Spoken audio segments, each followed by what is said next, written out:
سیاسی جو گروہ ہیں ان کی حرکت پر پابندی لگ جاتی ہے، میڈیا جو ہے وہ اب حکومتی تحویل میں آ گیا ہے۔ یہ سارے اعلانات انہوں نے کر دیے، اور یہ سارے وہ اعلانات ہیں، ظاہر ہے جو کوریا والے ہیں ان کے لیے تو یہ ساری نئی چیزیں تھیں، ہمارے لیے یہ ایک بڑے نارمل سی روٹین کی بات ہے، ہمیں پتہ ہے کہ کیا ہوتا ہے۔ لیکن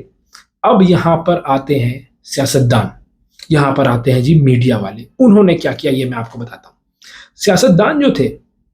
اپوزیشن کے سیاستدان تو صدر کے ظاہر مخالف تھے، انہوں نے تو فوراً اس احکام کو غیر قانونی کہہ دیا کہ جی غلط ہے، بالکل ایسا نہیں ہونا چاہیے اور ہم اس کی مخالفت کرتے ہیں۔ لیکن صدر کی جو اپنی جماعت ہے جس کا نام ہے جی کنزرویٹو پاور پارٹی، تو کنزرویٹو پاور پارٹی جو ہے اس کے اپنے لوگوں نے کہا کہ نہیں جی، یہ جو صدر نے کام کیا ہے مارشل لاء لگانے والا، ہم اس کو نہیں مانتے ہیں، یہ کام ایک صحیح کام نہیں ہے، اور صدر نے جو کیا ہے ہم صدر سے اپنی لا تعلقی کا اعلان کرتے ہیں اور ہم اس اقدام کے مخالف ہیں، یہ صدر کی اپنی جماعت کے لوگوں نے کہا۔ تو یہاں پر آپ سیاستدانوں کا ذرا برتاؤ دیکھیں کہ انہوں نے کیا کیا۔ ملک کی جو سب سے بڑی حزب اختلاف ہے ڈیموکریٹک پارٹی، اس کے سربراہ ہیں جی، ان کا نام ہے لی جائے میونگ۔ تو لی جائے میونگ جو ہے انہوں نے اراکین اسمبلی کو فوراً پارلیمنٹ پہنچنے کی ہدایت کی، اور انہوں نے کہا کہ جی آپ سب لوگ فوراً پارلیمنٹ پہنچیں اور ہم وہاں پر جو ہے وہ ووٹنگ کریں گے اس چیز کے خلاف، جو مارشل لاء نافذ کیا ہے اس کے خلاف ہم ووٹنگ کریں گے۔ اور پھر انہوں نے عوام کے لیے بھی ایک میسج دیا، انہوں نے عوام سے کہا کہ میرے عزیز ہم وطنوں، یہ جو معاملہ ہوا ہے، مارشل لاء کا نفاذ ہوا ہے، اس مارشل لاء کے نفاذ کی وجہ سے اب بختر بند والے اور بندوقوں والے یہ ہمارے ملک پر حکومت کریں گے، تو ہم ایسا نہیں ہونے دیں گے۔ میں چاہتا ہوں کہ آپ سب باہر آئیں، آپ سب سڑکوں پر آئیں، آپ سب مظاہرہ کریں اس چیز کے خلاف۔ تو جب ان کی یہ تقریر ہم وطنوں نے سنی تو وہ سارے ہم وطن باہر آ گئے، عوام باہر آ گئی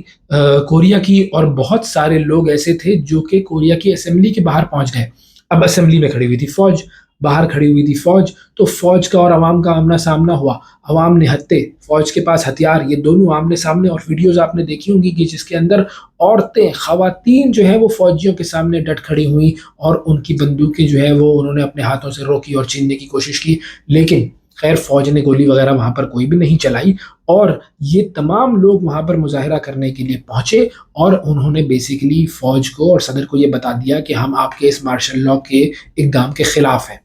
اب جو اسمبلی کے ارکان تھے ان کو بھی اسمبلی میں جانا تھا، انہوں نے بھی زور زبردستی کر کے اسمبلی میں گھسنے کی کوشش کی، کچھ لوگ جو ہے انہوں نے دیواریں پھلانگی، کچھ لوگوں نے دروازے پھلانگے، کچھ لوگ کھڑکیوں سے داخل ہوئے، اور بہرحال اپنے چیمبرز جو ہیں وہ پہنچ گئے۔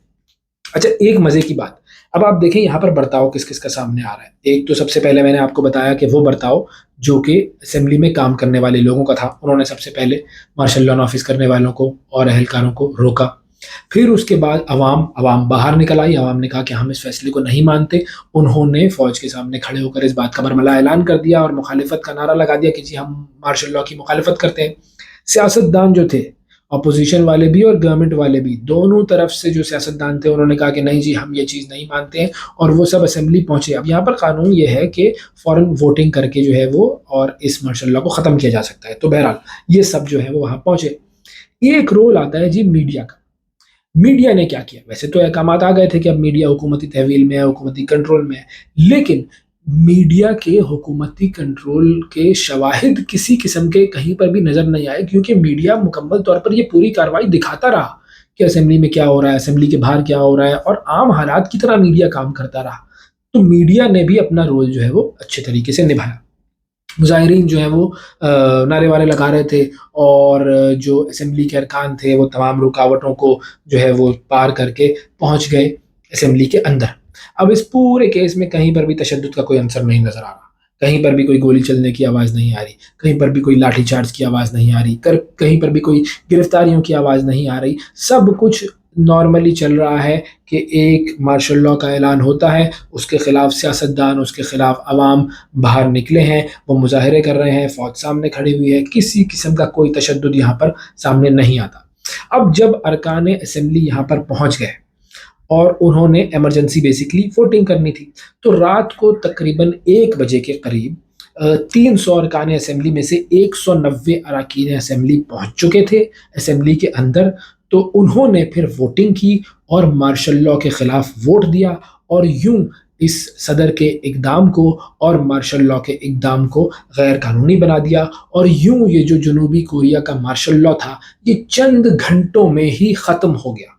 اب یہ ختم کیسے ہوا؟ غیر مؤثر ہو گیا بالکل، کیونکہ لوگوں نے اعلان کر دیا کہ ہم اس مارشل لاء کے خلاف ہیں، سیاستدانوں نے اعلان کر دیا کہ ہم اس مارشل لاء کے خلاف ہیں، سیاستدانوں نے ووٹنگ کر کے اپنی جو بات تھی، اپنا جو مطالبہ تھا اس پر مہر لگا دی کہ ہمیں کسی قسم کا مارشل لاء نہیں چاہیے۔ صدر کو ہو گئی شکست اور صدر صاحب نے اپنا سر جھکا لیا اور انہوں نے کہا کہ ٹھیک ہے جی، میں یہ مارشل لاء جو ہے وہ واپس لیتا ہوں، اور مارشل لاء کو ختم کرنے کا انہوں نے حکم نامہ جاری کر دیا۔